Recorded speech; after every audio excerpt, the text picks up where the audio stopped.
Operation सिंदूर की सफलता की कहानी ये तस्वीरें बता रही हैं। देश के सैन्य बलों ने वीडियो जारी कर शौर्य की गवाही दी। ऑपरेशन सिंदूर में हिंदुस्तान का पराक्रम और शौर्य कैसा होगा, आप इन तस्वीरों से अंदाजा लगा सकते हैं। लेकिन दूसरी तरफ देश की सबसे पुरानी पार्टी जिसने इस देश पर सबसे ज्यादा समय तक राज किया, वो कांग्रेस पार्टी देश के विदेश मंत्री को गद्दार और नकारा बता रहे। कांग्रेस नेता पवन खेड़ा ने तो आज विदेश मंत्री को नकारा और गद्दार बताया ही, साथ ही मसूद अजहर और हाफिज सईद को बचाने की साजिश का भी आरोप लगा दिया। जयशंकर जी खुद प्रेस एजेंसीज को सामने बैठाकर और खुद बता रहे हैं कि हमने पाकिस्तान के आतंकी ठिकानों पर हमला करने से पहले पाकिस्तान को सूचित कर दिया था। अब ये सूचित करने का क्या मतलब होता है? इतना भरोसा है आपको आतंकियों पर कि आप सूचित कर देंगे और वो वहीं रहेंगे या वो चुपचाप बैठेंगे? ये भरोसा है आपको उन आतंकियों पे? रिश्ता क्या है आपका? कैसे आप बोल रहे हो उनको? क्यों बताया आपने उनको? और इसको आप क्या कूटनीति कहेंगे? ये डिप्लोमेट रहे हुए हैं। आज जो देश के विदेश मंत्री हैं ये एक राजदूत रहे हुए हैं, आईएफएस ऑफिसर रहे हुए हैं। क्या इसको कूटनीति कहते हैं? माफ कीजिएगा, हमारी देहाती भाषा में इसको मुखबिरी कहते हैं, इसको कूटनीति नहीं कहते। ये मुखबिरी है, ये अपराध है, ये गद्दारी है और मुखबिरी का इतिहास लंबा है, अभी उस पर भी आऊंगा मैं।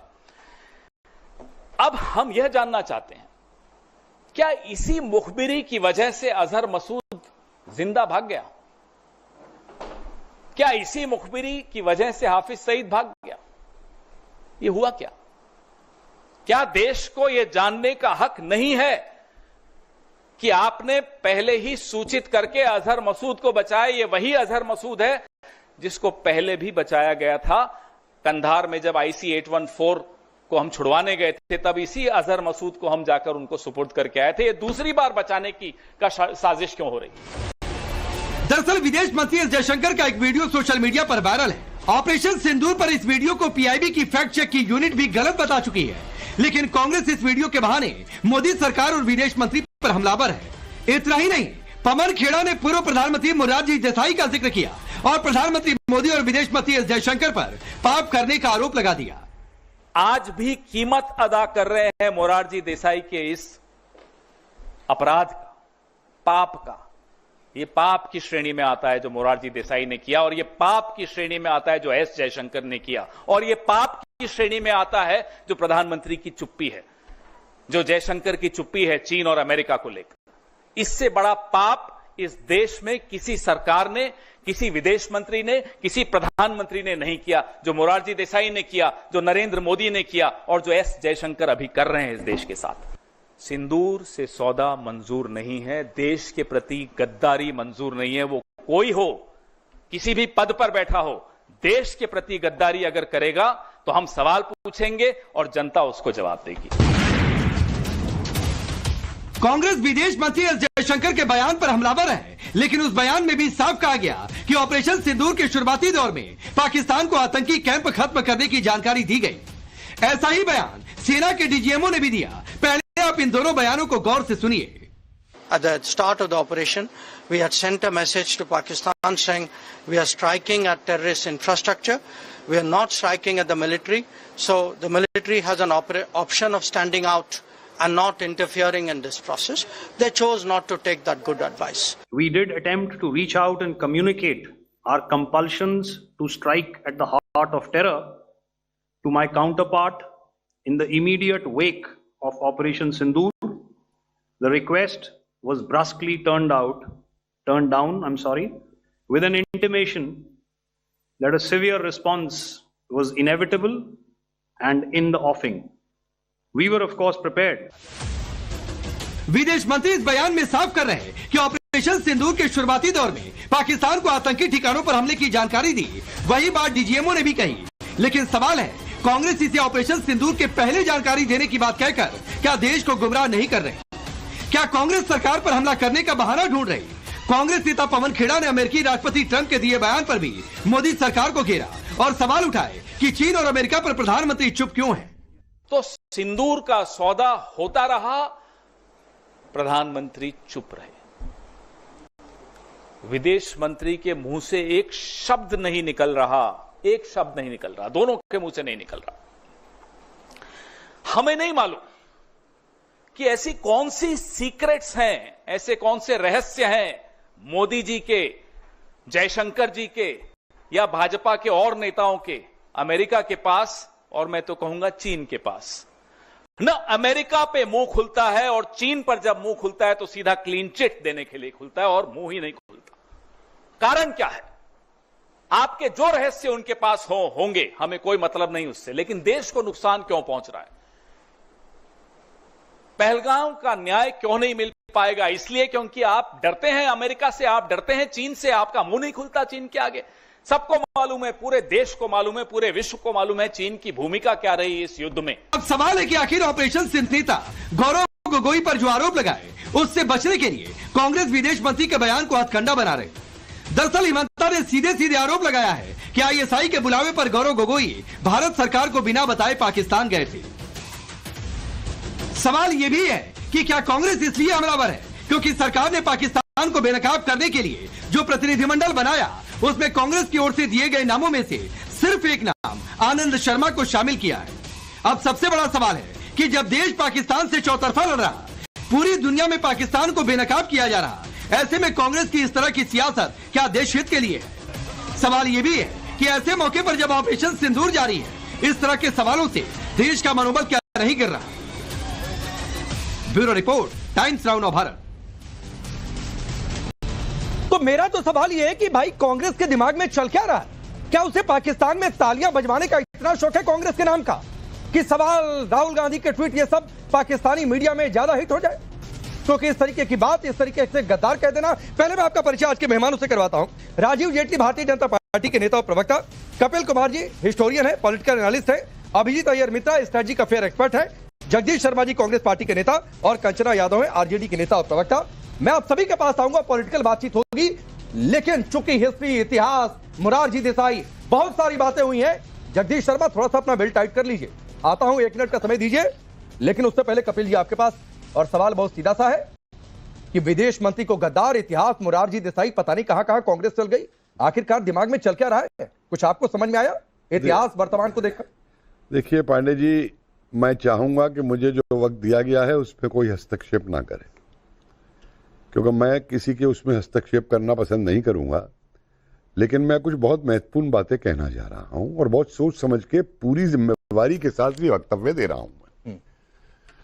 पहला वक्तव्य तो मेरा यह है कि अपने राजकुमार को सत्ता दिलाने के लिए, उस सत्ता की हवस को पूरी करने के लिए, ये लोग शायद वो अंग्रेजी भी भूल गए हैं जो इन्होंने स्कूल के अंदर पढ़ी थी।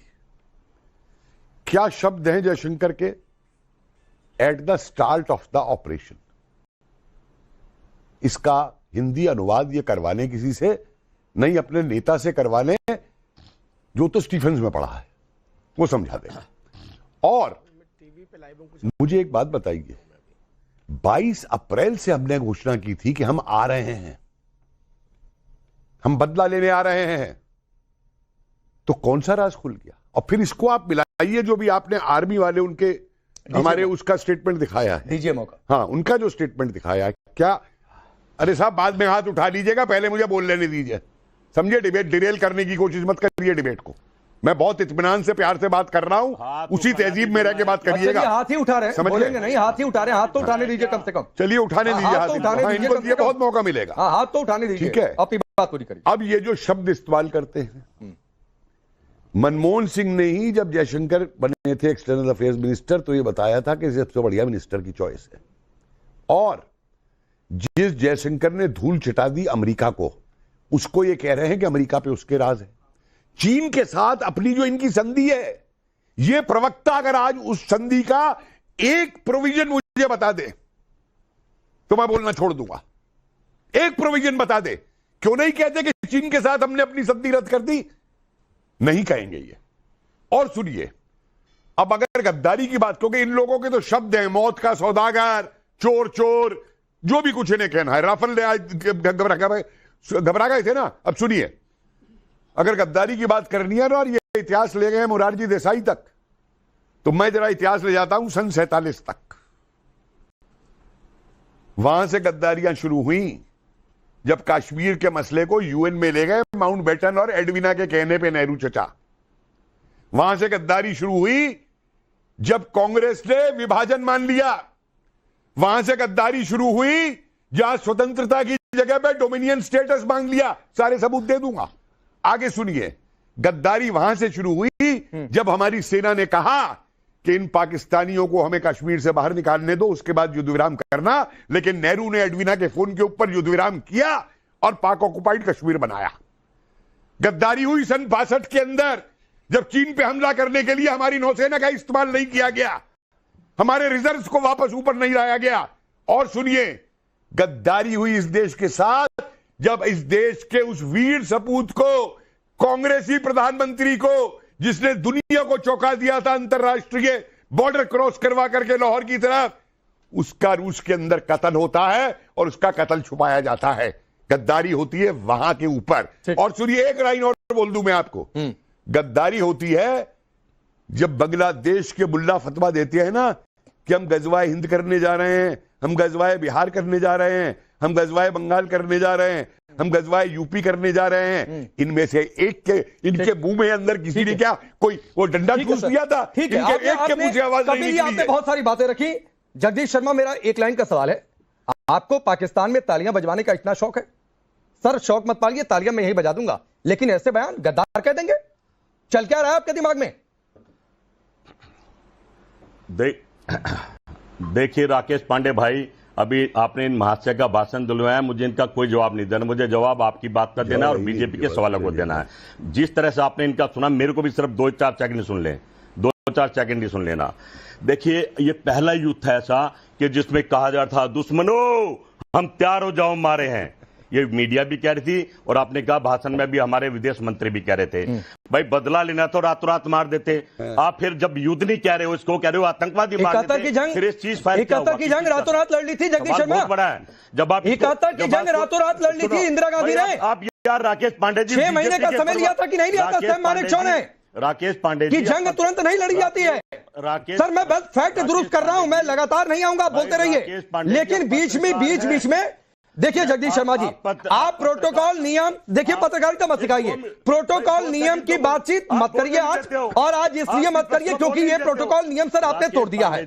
गद्दारी या तो साबित कर देते उस प्रेस कॉन्फ्रेंस में देश के सामने विदेश मंत्री जयशंकर की, और या तो इस तरीके का आपत्तिजनक बयान नहीं देते। और मैं कह रहा हूं, इस देश के किसी भी नागरिक के लिए बिना सबूत के कोई भी गद्दार, मुखबिरी ऐसे शब्दों का इस्तेमाल करेगा क्या? राकेश पांडे जी, मेरे एक सवाल का जवाब तो नहीं, रुक जाइए, बोलने दीजिए। राकेश पांडे जी, आप पत्रकार हैं भाई, बीजेपी को दर्द होना चाहिए, आप परेशान हैं। मुझे अपनी पूरी बात कर लो, 2 ही सेकंड तो मांगे, ज्यादा थोड़ी मांगे।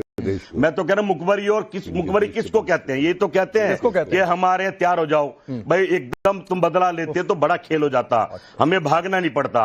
राकेश पांडे, मैं तो आपके हर डिबेट में बैठता हूं, पर बीजेपी से सवाल करो, मैं आपसे बिल्कुल नहीं कर रहा हूं। एक मिनट आप मेरे से जगदीश जी एक लाइन दूंगा, एक लाइन और सर, बस एक लाइन जगदीश जी एक लाइन सर, फिर आप ही के पास एक लाइन, बस एक लाइन बोलूंगा।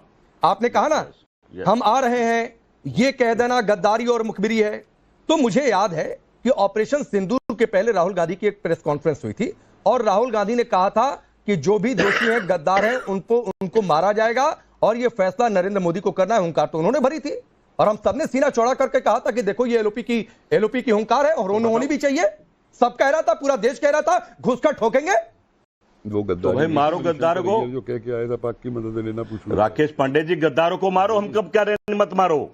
मोदी जी को मारना चाहिए गद्दारों को। अब गद्दार कौन है, ये भी कोई राजनीतिक खेल थोड़ी है। वो भारत के पाकिस्तान को बता दे, मुखबरी कर दे, वही गद्दार। और ये तो सीधा सीधा कर हमने पहले कर दिया था। भाई अलर्ट करने, ये कैसा युद्ध था समझ में नहीं आया। अच्छा, या फिर सीज फायर कैसा था? अगर आप युद्ध नहीं लड़ रहे थे सर, आपको तो सीज फायर भी नहीं, फायर के बाद गोले नहीं, आपको तो सर्जिकल स्ट्राइक भी नहीं समझ में आई थी, एयर स्ट्राइक भी नहीं समझ में आई थी, आतंकियों ने धर्म पूछकर मार दिया था, ये भी आपको समझ में नहीं आया। समझ में नहीं, आपके मुख्यमंत्री को, आपकी पार्टी के नेता को ये भी समझ में नहीं आया था कि युद्ध लड़ क्यों रहे हैं, युद्ध लड़ने की जरूरत क्या है। भाई भारत को ना तो सर्जिकल स्ट्राइक समझ में आई, नहीं ना ये युद्ध समझ में आया। सब सदमे में भारत ने देखा, हमारे 44 जवान, हमारे 28 नागरिक, भारत ने देखा। अब आप लाइन पर आए हैं, ठेकेदार है। अब आप सर 4-5 साल 6 साल पुरानी वाली लाइन पर आ गए जगदीश शर्मा जी, जिनकी अब रुक जाइए। ठीक है सर, उनके सिंदूर की बात ही नहीं है। हाँ ठीक है सर, देखिए हमारे बिल्कुल ऑपरेशन सिंदूर की बात नहीं है। एक मिनट वापस दीजिए। मैं आपकी बात से सहमत हूं जगदीश जी, ऑपरेशन सिंदूर की बात नहीं है। एक मिनट और दे दो जरा। रुक जाइए कपिल जी, आता हूं सर, बाकी सबके पास भी चला जाऊं। नहीं, मैं आपकी बात से सहमत हूं। अब राजीव जेटली, युद्ध लड़ो। हाँ ठीक है सर, युद्ध लड़ो में तो युद्ध लड़ो। 71 का युद्ध भी सीजफायर नहीं करना चाहिए था, 2 ही टुकड़े क्यों 4 टुकड़े कर देना चाहिए था। 93,000 जो वापस घुस ही गए थे तो 93,000 क्यों वापस किए? कहना चाहिए था पीओके दे दो, पीओके दे दो, फिर 93,000 छोड़ेंगे। 13,000 स्क्वायर किलोमीटर जमीन नहीं देनी चाहिए थी। मैं गलत हूं तो दुरुस्त करिएगा। अब रुक जाइए, रुकिए सर, रुकिए। राजीव जेटली, एक लाइन जगदीश शर्मा ने ठीक कह दी कि बात ऑपरेशन सिंदूर की नहीं है। बात यह है कि ना तो सर्जिकल स्ट्राइक समझ में आई, ना तो एयर स्ट्राइक समझ में आई, और ना तो अब ऑपरेशन सिंदूर ये घुसकर मारना इन्हें समझ में आया। अरे अपनी बुद्धि के हिसाब से तो समझेंगे ये। राजीव जेटली, जब बुद्धि नहीं है तो कहां से समझेंगे? अरे भाई इस महामानव को थोड़ा चुप रखो अपनी बात। क्यों चुप रखो? मैं अपनी भाषा कहूंगा, मेरे को भी अधिकार है बोलने का। तुम उनको चुप रखते हो जो देश के खिलाफ रोज बोलते हैं। तुमने मनीषशंकर अय्यर को चुप रखा, पता है दूसरों की जबान बंद करना चाहते हो। तुम इमरजेंसी लगाने वाला, अरे तुम इमरजेंसी लगाने वाला, तुम दूसरे की जबान बंद करना चाहते हो। ये देश की आवाज बोल रहा हूँ, महामानव तुम जैसे चमचों की नहीं बोल रहा हूँ, पारिवारिक गुलामों की नहीं बोल रहा हूँ। ठीक है, मेरी आवाज पारिवारिक गुलामों की आवाज। मैं आ रहा हूं बीच में, मैं आ रहा हूं बीच में। अरे रुक जाइए जगदीश शर्मा जी, यहाँ कहा अरे पारिवारिक गुलाम क्या गुलामी कर जाके परिवार की, यहाँ महामानव देश की ठेकेदारी बदले सब देखने के लिए मैं बैठा हूं। भारत जानता है भारत कब होगा। कपिल जी रुक जाइए सर, भारत को बांटने वाले रुक जाइए, रुक जाइए। राजीव जेटली की बारी है, राजीव जेटली को बोले दीजिए। राजीव जेटली बोलिए। अरे रुकिए Jagdish ji, please sir, please please, request कर रहा हूं, इसका मतलब समझिए रिक्वेस्ट का। रुक जाइए।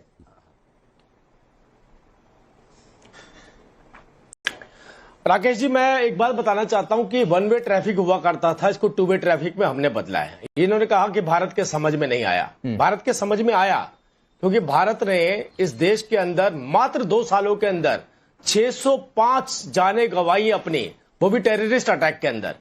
और ये 2 साल थे, ये 2005 से लेकर 2008 के बीच के थे।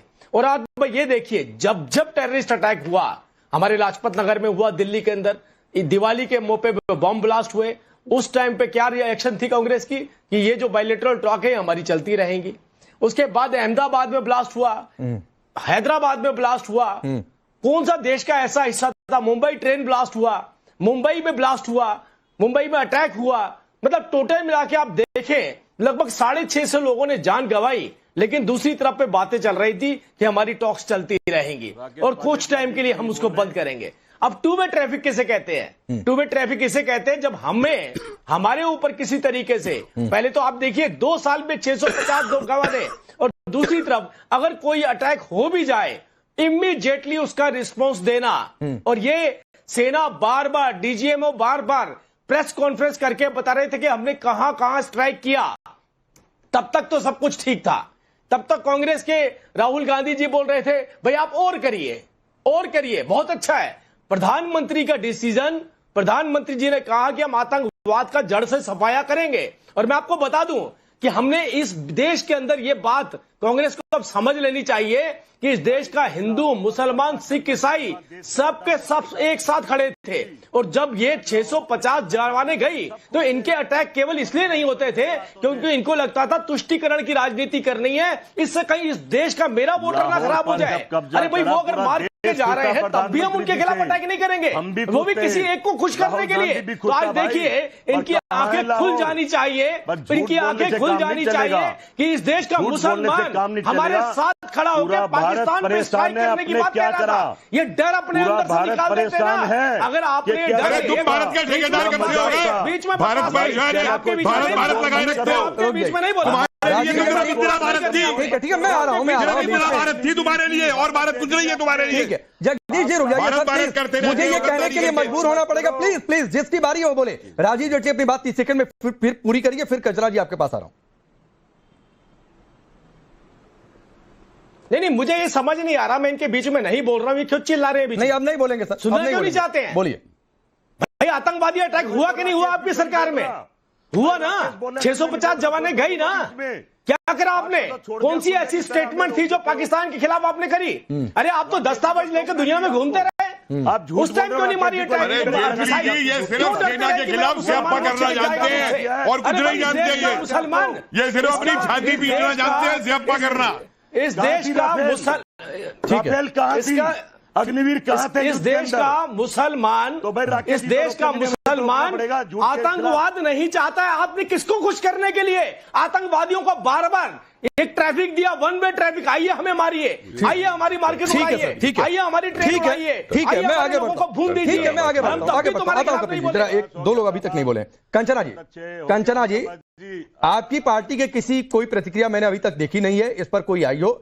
क्या कांग्रेस देश के विदेश मंत्री को गद्दार कह रही है? आप लोग इस स्टेटमेंट के साथ हैं कि अपने आप को अलग करते हैं? मुझे बता दीजिए, फिर मैं आगे बढ़ूंगा। देखिए राकेश जी, कई बार मैं इस टॉपिक पर आपके डिबेट में बैठी हूँ और हमने साफ कहा है, चाहे वो तेजस्वी जी बोले हो, चाहे वो मनोज झा जी बोले, या मैं जब बैठी हूँ आपके डिबेट में साफ बोली हूँ कि इस देश का हर एक नागरिक, चाहे वो पक्ष में हो चाहे वो विपक्ष में हो, आज सरकार के साथ खड़ी है। सरकार को जो फैसला लेना हो लो ले, और वो कई बिंदुओं को ध्यान में रखते हुए फैसला लेती है। लेकिन अगर विदेश मंत्री, दो बातें हैं इसमें, एक होता है कि पाकिस्तान को वार्निंग देना। अगर आप वार्निंग देते हो कि आपके देश में टेररिस्ट बनते हैं और हमारा देश आतंकवाद के खिलाफ है और हमारे देश पर अटैक हुआ है तो हम अटैक करेंगे, वार्निंग एक अलग चीज होती है। लेकिन ऑपरेशन के जस्ट पहले उनको यह बताना कि आप अपने मिलिट्री स्पेसेस साफ रखिए, सेफ रखिए, हम यहाँ पर अटैक करेंगे। आपको उनको इतना भरोसा है क्या? एस जयशंकर जी को इतना भरोसा है कि मिलिट्री वाले आतंकवादियों को नहीं बताएंगे? हमारा सवाल है कि अगर ये उन्होंने बयान दिया है, गैर जिम्मेदार बयान दिया है, हम ये नहीं कह रहे कि ऊपर ही कर रहे हैं, लेकिन अगर उन्होंने गलत बयान दिया है तो एस जयशंकर जी को अगर नहीं कंचना जी, अगर कांग्रेस पार्टी इस बयान को मतलब नहीं समझ पाई at the start of the operation का हिंदी अनुवाद अपने हिसाब से कर लिया, तो ये हमारी गलती है, ये इस देश के लोगों की गलती है, या फिर ये कांग्रेस के समझ की खोट है? Eight the start of the operation का मतलब क्या होता है कि बिफोर द ऑपरेशन होता है क्या? अरे मार दिया, बता दिया, राकेश ये प्रोटोकॉल है। राकेश जी सुन लीजिए, किसी के समझ की खोट नहीं है। खोट कहाँ पर है मैं आपको बताती हूँ। खोट ये है कि हम शुरुआत से ही सरकार से बोल रहे हैं कि वो एक बैठक बुलाए, सदन बुलाए, सदन में सबको बुलाए, हर एक पॉइंट को क्लियर करे, लेकिन सरकार हमेशा से कंफ्यूजन में रखी है। हमने घुस के मार दिया, हमने उनके टेररिस्ट ठिकानों को उड़ा दिया, या बैठ के करेंगे, हम एक्शन लेते हैं। पाकिस्तान में मजाक उड़ रहे हैं जयशंकर के बयान को लेके कि भारत सरकार जो है बस अपने लोगों को जीतने के लिए हम अटैक कर रहे हैं, लेकिन असलियत में वो कुछ नहीं की। ये सुनिए, ये पाकिस्तान के, अरे तो पाकिस्तान थोड़े नहीं स्वीकार करेगा कंचना जी कि हिंदुस्तान ने घुसकर मार दिया? चैनल पे आने से ये पाकिस्तान कहेगा क्या? आप गजब बात कर रही हैं। ये पाकिस्तान कहेगा क्या कि हिंदुस्तान ने घुसकर मार दिया? लोग गाली दे रहे हैं पाकिस्तान की सरकार को। कहिए तो 10 बयान मैं सुनवा दूं, कहिए तो पाकिस्तान के चैनलों की ग्राउंड रिपोर्ट आपको दिखा दूं कि मुरीद के कैसे तबाह हो गया, कैसे वहां के एयरबेस तबाह हो गए। कहिए तो मैं दिखा देता हूं कंचना जी। आप जिस तरीके से बोल रहे हैं ना, अगर आज कोई मजाक बना रहा है इस देश का, इस देश के सैनिकों का, हमारे ऑपरेशंस का, तो बीजेपी बना रही है, वो इनके नेता बना रहे हैं। कभी सोफिया कुरैशी को लेकर मजाक उड़ाते हैं, कभी आतंकवाद के साथ मिला हुआ का आरोप लगाते हैं। ये इनके बयानों पे क्या कंट्रोल नहीं है? आज ठीक है मैं तो बीजेपी नहीं। अच्छा जल्दी बोलिए, फिर मैं अभिजीत जी के पास जाता हूं, बोले नहीं अभी तक। कंचना जी, बहुत अच्छी बात आपने कहा कि पूरा देश साथ था, ठीक है, बहुत हम तारीफ करते हैं आपकी। मेरा एक सवाल का उत्तर दे दीजिए आप। बांग्लादेश के अंदर वहां के मौलवियों ने फतवा जारी किया कि हम गजवाए, आपको बीजेपी पे नहीं बोलना आएगा। अरे भाई छोड़िए आपका, मैं आपसे जवाब मांग रहा हूँ, आप पे हिम्मत है जवाब दे दीजिएगा। बीजेपी भी जो मुझे बोलना है मैं बोलूंगा, अगर बीजेपी कोई गलत काम करेगी तो मैं बोलूंगा, बीच में मत रोकिए, क्योंकि आपने अभी मेरा सवाल नहीं सुना है और आप घबरा गई है। आपने मेरा भी सवाल नहीं सुना है और आप घबरा गई है। आप सवाल पे सुने भी नहीं, चिल्लाने लग गई है। अरे पहले सवाल तो सुन लो भाई, पहले सवाल तो सुन लो, सवाल सुन लीजिए पहले एक बार सवाल सुन लीजिए एक बार सवाल सुन लीजिए। अरे एक क्या आपसे कुछ पूछना चाह रहे हैं? मन करेगा जवाब दे दीजिएगा, सुन लीजिए, नहीं तो बोल दीजिएगा। इसकी अगर आप बीजेपी की बात कह रहे हैं, मैं कुछ नहीं कहूंगा, तो मैं बीजेपी का जो डिप्टी चीफ मिनिस्टर है मध्य प्रदेश का और जो 2 मंत्री जिन्होंने दोनों ने स्टेटमेंट दिए, उनको तुरंत कहता हूं बीजेपी बर्खास्त करे और बंद करे जेल में। अगर आप ये कहते हैं मैं बीजेपी नहीं बोल सकता, तो ये सुन लीजिए मेरा वक्तव्य। शांति पड़ गई? अब मेरे सवाल का जवाब दीजिए आप, सवाल सुन के, कि बांग्लादेश के मौलानाओं ने यह फतवा जाहिर किया कि हम गजवाए बिहार करेंगे, गजवाए उत्तर प्रदेश करेंगे, गजवाए बंगाल करेंगे, गजवाए हिंद करेंगे। क्या आपकी पार्टी की तरफ से उन मुल्लाओं को एक भी जवाब दिया गया कि हाँ हम भी यहां बैठे हुए हैं, आरजेडी वाले, हिम्मत है तो गजवाए बयार करके दिखाओ? मुस्कुराने की बात नहीं है, बहुत सीरियस सवाल है मेरा। जवाब ले लीजिए। जवाब देना चाहूंगी। हाँ, जवाब दे दीजिए। क्योंकि आपने सवाल किया है। हाँ जी। सबसे पहले तो इस पर एक्शन भारत सरकार को लेना चाहिए। हाँ, आपको बिहार से कोई मतलब नहीं है, आपको बिहार से कोई मतलब नहीं है। अरे ठीक है, हम समझ गए। हमें चारा चोरी में जो जेल गए ना, उनसे निर्देश नहीं लेने हैं। चारा चोर जिनके लीडर हो, हमें उस पार्टी से निर्देश नहीं लेने हैं। हमें चारा चोरों से निर्देश नहीं चाहिए। समझ गए? आपको बिहार से कोई लेना देना नहीं है। बिहार में वो गजवाए बिहार करेंगे आके, आपका मुंह नहीं खुलेगा।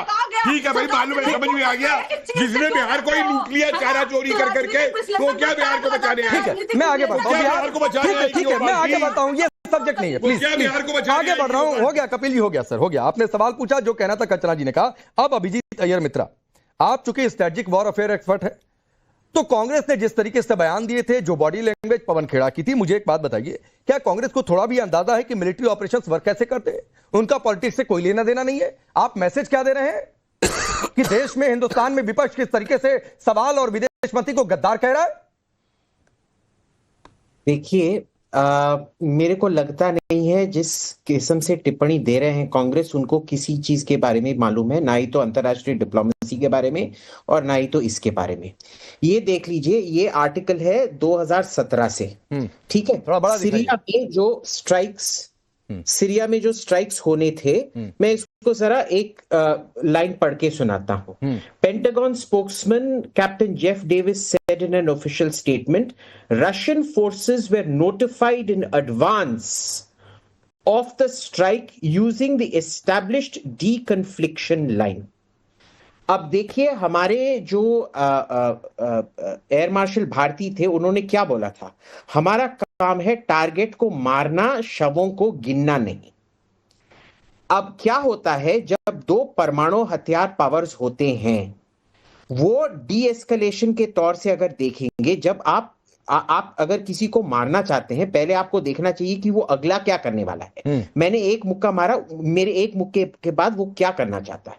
उसको डीकन्फ्लिक्ट करने के लिए परमाणु हथियारों पावर्स पे एक ऑब्लिगेशन होता है कि वो एक दूसरे को इन्फॉर्म करें अगर वो एक दूसरे पे मिलिट्री अटैक नहीं कर रहे हैं, यानी कि मिलिट्री एसेट्स पे। हमने क्या बोला? हमने मिलिट्री एसेट्स पे नहीं किया है, हमने बस आतंकवादी बेसिस को निशाने बनाए हैं, और ये साफ साफ पाकिस्तान को कहा गया। इसका मतलब ये नहीं है कि जयशंकर ने कॉल करके बोला, अरे भाई ख्वाजा, मैं ना तुम्हारे ये बहावलपुर को मारने वाला हूं, तुम्हारे मुरीद को में ये हाफिजे तैयबा को मारने वाला हूं। नहीं, आप बस फोन उठा के बोलते हो कि भाई हम स्ट्राइक्स करने वाले हैं, बस टेरर करने वाले नहीं हैं, आपके मिलिट्री एसेट्स पे नहीं करने वाले हैं। अब आप पे निर्भर है कि ये कहां जाए। अगर आप इसको डीकन्फ्लिक्ट करना चाहते हैं, इसी पे हम रुक जाएंगे। अगर आप इसको एस्केलेट करना चाहते हैं, हम इसको कहीं भी ले जा सकते हैं, ठीक है ना। ये एक एक्सपेक्टेड स्टैंडर्ड है जब परमाणु पावर्स हो। 1971 में हम दोनों न्यूक्लियर पावर्स नहीं थे। उधर की बात, इधर की बात, जमीन आसमान का फर्क है, ठीक है ना। जो किया गया बिल्कुल ठीक किया गया, साफ साफ बोला भी गया। और अगर आप इंडियन एयरफोर्स के कई सारे प्रेस कॉन्फ्रेंसेस देखेंगे, जो प्रेस ब्रीफिंग्स हुए थे, उसमें जो भी हमको जिस पे भी हमला करना था, हमने बहुत ही सफल तरीके से उन पे हमला किया। तो ना ही तो कोई विफलता की कोई चिन्ह पैदा होती है, ना ही तो कोई गद्दारी की चिन्ह पैदा होती है। क्वाइट द ऑपोजिट, इसमें स्ट्रेटेजिक रिस्पॉन्सिबिलिटी और एक्यूरेसी और खुद अपने कॉन्फिडेंस का, हम बोल रहे हैं कि ये करेंगे और करके दिखाया। ठीक है, ठीक है। मैं आता हूं जगदीश जी, एक जरा तस्वीर दिखा दीजिए। 2-4 दिन पहले की तस्वीर है। मैं छोटा नहीं, बड़ा सा जवाब लूंगा सर, बड़ा सा जवाब लूंगा, तनाव मत लीजिए, एकदम तनाव मत लीजिए। जरा तस्वीर दिखाइए। 2-4 दिन पहले की तस्वीर है, जब प्रेस कॉन्फ्रेंस चल रही थी और तुर्की को लेकर सवाल किया गया था कि तुर्की का बायकॉट कर देंगे, जो पाकिस्तान का साथ दे रहा है उसको बायकॉट कर देंगे। कांग्रेस की लाइन ही क्लियर नहीं है, अंदाजा ही नहीं है देश के लोगों का मूड क्या है, अंदाजा नहीं है। जगदीश शर्मा, अंदाजा ही नहीं है। माइक इधर उधर, माइक इधर उधर, और आज विदेश मंत्री को गद्दार कहना है। एक लाइन में कौन कॉन्सेप्ट क्लियर हो गया कि हाँ विदेश मंत्री हमारा गद्दार है, ये आपकी सोच है। राकेश पांडे जी अभी भाई साहब ने बताया कि हमारे विदेश मंत्री ने पाकिस्तान को सचा दिया था, पूरे वर्ल्ड को पता है। और भारत चिल्ला चिल्लाकर गोदी मीडिया कहती है कि पाकिस्तान आतंकवादी बनाने की फैक्ट्री है, वो उनके आका हैं। जब उनके आका कोई खबर दे दी कि हम आतंकवादी पर अटैक करने वाले हैं, जी ये किसने कहा कि हम रात को 6 तारीख की देर रात 7 तारीख जब कैलेंडर में हो जाएगा 1:05 पर हमारे फाइटर जेट उड़ेंगे, जाएंगे, ठोक कर आएंगे, किसने कहा ये? 2:30 बजे तो स्विमिंग पूल ये बताया जाए कि भाई सरकार ये बताए कितने आतंकवादी मारे, सरकार को बताना पड़ेगा कि मारे भी ऊपर चले जाओ और हुरे गिनलो। नहीं रुकिए, 1 मिनट कपिल जी रुकिए, कपिल जी रुकिए, रुकिए, अरे कपिल जी रुक जाइए, कपिल जी रुक जाइए, एक का मतलब कपिल जी रुकिए सर, प्लीज रुकिए। अब एक और बड़ी बात है, अभी तो नहीं रुकिए भाई, अभी रुकिए, अरे सुनिए जगदीश जी, सुनिए, नहीं सर रुक जाइए कपिल जी, अब जगदीश जी रुक जाइए सर। आप अभी तक कह रहे थे विदेश मंत्री गद्दार, आपके एक नेता ने कहा था, मैं नाम उनका भूल रहा हूं, कर्नाटक के शायद विधायक हैं, कि ऑपरेशन सिंदूर हुआ ही नहीं, 3-4 फाइटर जेट उड़ाए। और राजीव जेटली आज राष्ट्रवाद में बैठकर जगदीश शर्मा कह रहे हैं कितने आतंकी मरे भी कि नहीं मरे, जबकि सेना कह गई है more than 100 terrorist were down. 5 के नाम भी जारी किए जा चुके हैं कि कौन कौन से नाम, मसूद अजहर का लेटर कि उसका खानदान खत्म हो गया। मैं एक बार बताना चाहता हूं राकेश जी, पहले आतंकवादी यहां मारते थे, अब आतंकवादी वहां से भी भागते हैं क्योंकि वहां मारे जाते हैं। अब पाकिस्तान के अंदर भी आतंकवादी सुरक्षित नहीं है, और मुझे लगता है कि पाकिस्तान की जनता भी सोचती होगी कि भाई अगर भारत के प्रधानमंत्री नरेंद्र मोदी जी वो काम कर रहे हैं जो हमें करना चाहिए, जो हमारी सेनाएं हमें नहीं करने दे रही, तो ये बेहतर है कि हमारे सारे आतंकवादी ठिकाने यहां से खत्म हो जाए। मतलब एक गवर्नेंस पाकिस्तान के अंदर जाकर भी। और आज इसीलिए देखिए हमारी जो official statement by the army, air force और नेवी थी, कितनी मैच्योर स्टेटमेंट थी वो। उन्होंने कोई उटपटांग बातें नहीं करी, उन्होंने कहा कि हमारा काम उनको नेस्ता नाबूद करना है, हमारे टारगेट सेट है। अरे भाई आर्मी को तो तुम जवाब देने का दे रहे हो, बीच में टुकड़े कर देती, आप कहां करने दे रहे हो टारगेट पर? अरे टारगेट को तो पता ही नहीं था कि सीज फायर होगा, वो तो ट्रंप ने ट्वीट करके बताया है, वो भी ट्रंप ने बताया जिसके आप लिपापोती कर रहे हो। जनता भी चाहती है कि भारत के लिए तैयार खड़ी थी। जगदीश जी रुक जाइए सर, जगदीश जी रुक जाइए सर, प्लीज मैं प्लीज कह रहा हूं,